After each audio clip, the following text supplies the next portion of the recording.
Here we go. Hi there, welcome to Brittlestar Viblogeo episode 16.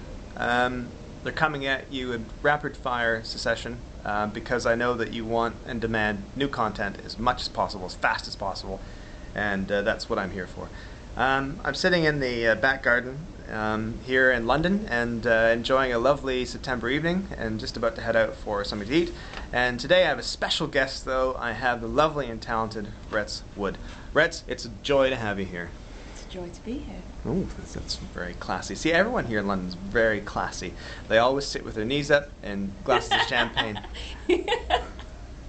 And anyway, so I wanted to have this episode basically centered around maybe investigate, what it is that makes Retz tick. As you know, Retz is a photographer, and she's taken pictures of some very well-known faces and done some, incredibly exciting album photography, such as Brittlestar albums. Maybe you have one in your collection. If you don't, you should. You should get them framed in the back as well. They're lovely, and I think that she probably sells 8x10s of all of the stuff she's taken for the albums. Anyway, I wanted to ask her what it is that makes a good picture, and if I would be, what would make her excited about taking a picture for Brittlestar of me, the man himself. So, Retz, what do you think it is? Do you think that I would be a good subject for a good, good picture? Depending on what you were trying to portray. Sorry. You do have a certain Pillsbury Doughboy charm that's probably, appealing to some. Now, of course, you're probably confused. People in North America are thinking the Pillsbury Doughboy is that sort of little white, sort of round-faced, pudgy thing. In the UK, the Pillsbury Doughboy is this steely, angular, amazing, buff young man. Just to clarify, I wanted to make sure you guys knew what the difference was there, because I don't want you to think the other. Obviously, she doesn't mean the other one. Is there anything else that sort of strikes you about, things that, do you think that taking pictures for Brittlestar do you think that would enhance your career at all as a photographer? Oh, yes. I mean, probably. I can't think of anything to say to that, actually. You just kind of... Is there a market for sympathy photography? Like if you take pictures of subjects that are, they would maybe sort of, appeal to people's sympathies. Is that a good market to get into? I think, yes, yes, you're probably right. Certainly Robbie Williams and you would go into that category of appealing to people's, the pathos of the situation. So they want to nurture me. So what you're basically saying is or maybe laugh at would be the term. This is kind of spiraling, but I think that what you're trying to say, though, is that there's lots of lovely people out there who would like to nurture myself and Robbie Williams, apparently. Wasn't actually what I was saying, but your beautiful children, perhaps, people would want to nurture them if they could be in photographs. Perhaps you should think about that for the next cover. Now, do you mean that people want to kill me so that they can nurture my children? Sorry for my raucous laughing. No, I think you've kind of got the wrong end of the stick. It wasn't about nurturing, it was more about...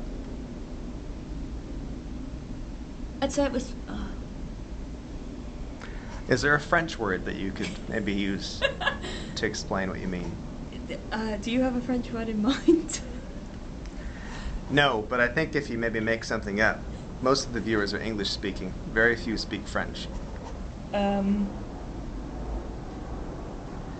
Le fleur de pont? Risible? Risable? It's probably risible in French, I imagine, because it's... Yeah, no, that sounds right. Yeah. That sounds right. That sounds good. Now, as we're winding this up, we've got paparazzi overhead, sorry. But as we wind this little segment up, this episode 16, I want to know how Brittlestar has touched your life, what it means to you as a person, how it's helped you grow and become the lovely young woman that you are today. I've already done this on the bus. Do you remember? I recorded an episode of like on the bus in central London talking about Brittlestar changing my life. I know, but you were all kind of. It was very quick, and it was like it was filmed on a camera, which was really awful. Whereas now, with the professional now with crew, our 16mm crew, with the professional crew here, it's obviously we want to capture this, properly, because I've had people said they were scared when they watched your bit. They said they were really terrified. So what you're trying to tell me is that you're not willing to divulge what it means to you and how it's hard. It's this is we're out in the garden, but it's not a moment to go into a deep therapy session style discussion about how it really has affected me. I don't really want to go there at the moment. It's too intense. Well, I want to thank Ritz for that. Just give me a second.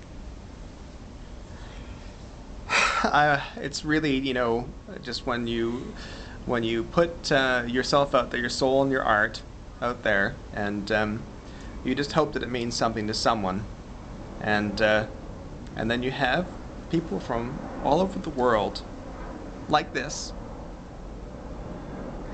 Sweet, demure, and it means an awful lot to them, then it means an awful lot to me. This has been a very special episode of the Brittlestar Viblogeo. I hope you taped it. Thanks. Thanks, Reds. Thank you. No, thank you. No, thank you.